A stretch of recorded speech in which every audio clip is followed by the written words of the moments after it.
Hi. So in this video, I'm going to be talking about A Canticle for Liebowitz by Walter M. Miller Jr. Uh, this is a classic of science fiction, of dystopian literature, almost in a way a sort of precursor of something like steampunk, maybe even a precursor in some bizarre sort of way, almost even maybe a precursor of something like cyberpunk. It's a post-apocalyptic novel. Basically, the sort of great civilization that was world civilization has destroyed itself with nuclear war, and we've entered into a profound... Sorry, my cat's scratching the futon beside me. And the world has entered into this profound dark age, like well beyond sort of fall of Rome, early Middle Ages type stuff. Like, this is a world ruled by barbarians who have chosen to be barbarians. Like, this is a cultural shift in which, after this nuclear holocaust, people collectively rejected knowledge. So books were destroyed. Anyone who was educated was murdered. Technology was abandoned, and they sort of go back to this primitive superstition. They go back to, because this is set in the middle portion of the United States, they actually sort of go back to these sort of warring American Indian tribes, plains tribes type existence. So you have warriors on horseback with spears and bows and arrows and things like this, engaging in raids for slaves, territory, cattle, which is not, I mean, it's a very loose sort of interpretation of it's obviously not historically a representation of what American Indian civilization was like, but it's somewhere between that and the sort of barbarians of the Roman imagination and things like this. So while that is all going on, you've also got this other force in society, which is the church. And this is not the church that we know from our own world. This is a church that has preserved knowledge, or fragments of knowledge, really.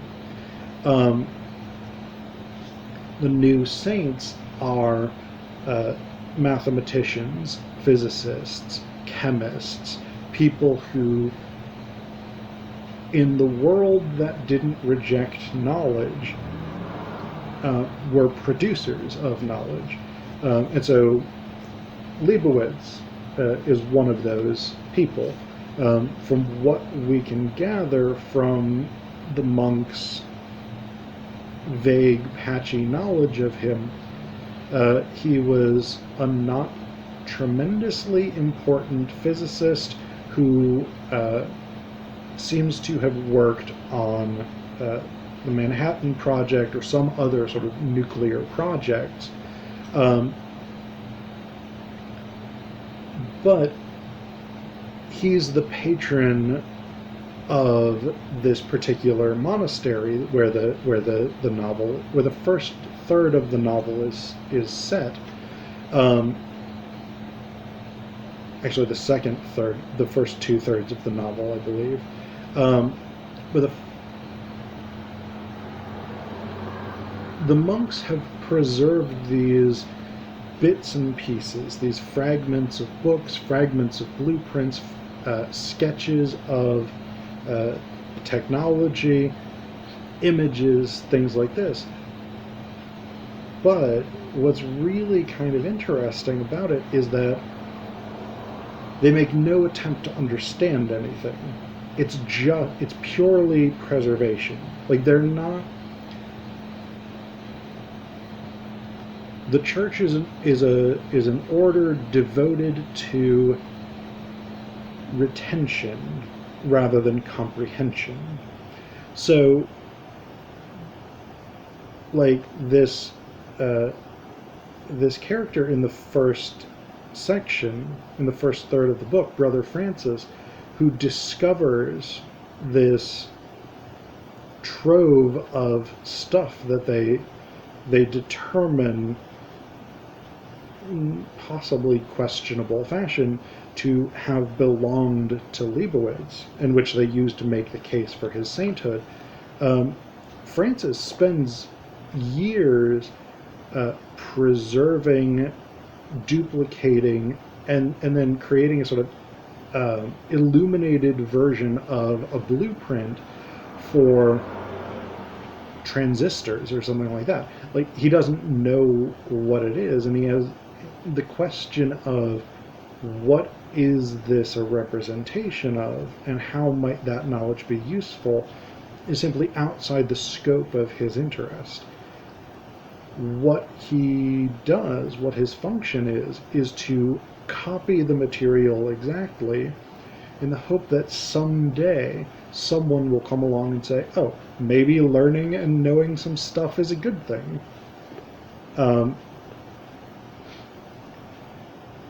And in the second so that's the first portion. This is like very sort of bare bones civilization, where the church is devoted to preservation, but not knowledge or understanding. Then in the second portion of the novel, things have moved on a little bit. There's been a resurgence of interest in learning, but it's very limited and very contained to a few people, a very small number of people in the church, and a very small number of powerful tribal chieftains who recognized that if they can accumulate knowledge, they can levy that into greater power, particularly if they can accumulate, say, weapons technology. Clever readers at this point may perk up their ears. But one of the central conflicts of the second portion of the book becomes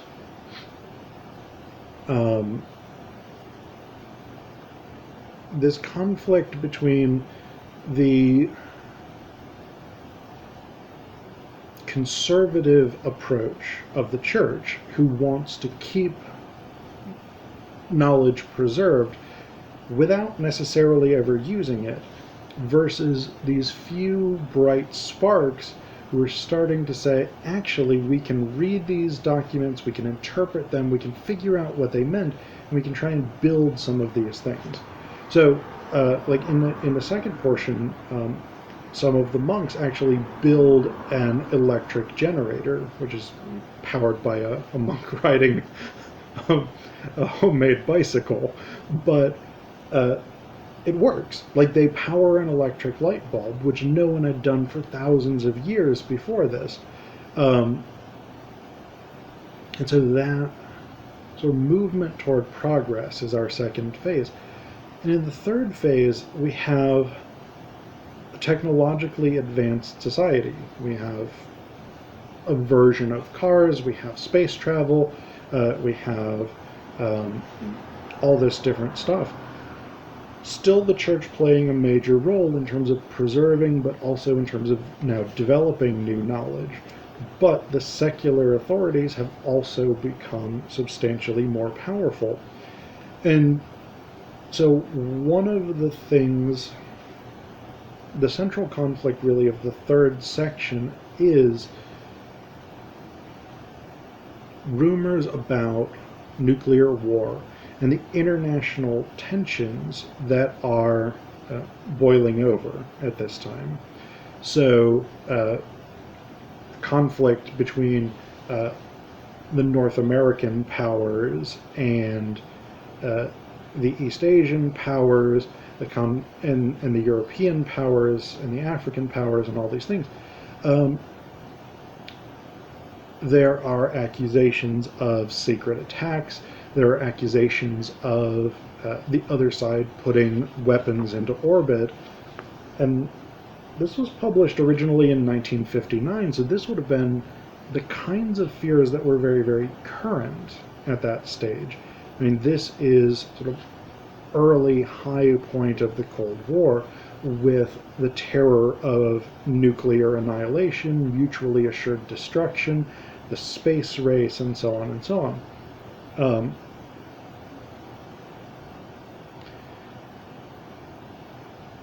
The novel ends with a group of monks being put into a spaceship by the church with some of their most important relics, and being sent out into space to the human colonies out there because another nuclear apocalypse has started. So it's a terrifying cyclical ending where the threat of repeated destruction, this unimaginable insanity of nuclear annihilation, is repeated. A civilization that knows better because it spent thousands of years in a dark age after a previous nuclear apocalypse, reaches the point where there's so much doubt that that previous nuclear apocalypse even happened, that they're willing to recreate and redeploy the very weapons that had led to their predecessors' almost absolute destruction. And so it's very much a Cold War story. It's very much a dystopian story, a post-apocalyptic story. But it's also very depressing. I guess that makes sense for a post-apocalyptic dystopian narrative, that it would be depressing, but it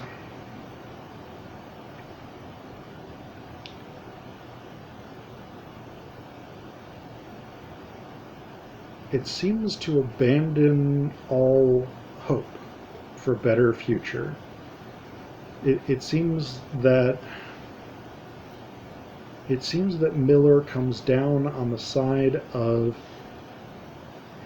humanity's innate predisposition to destroy ourselves will always carry us beyond the brink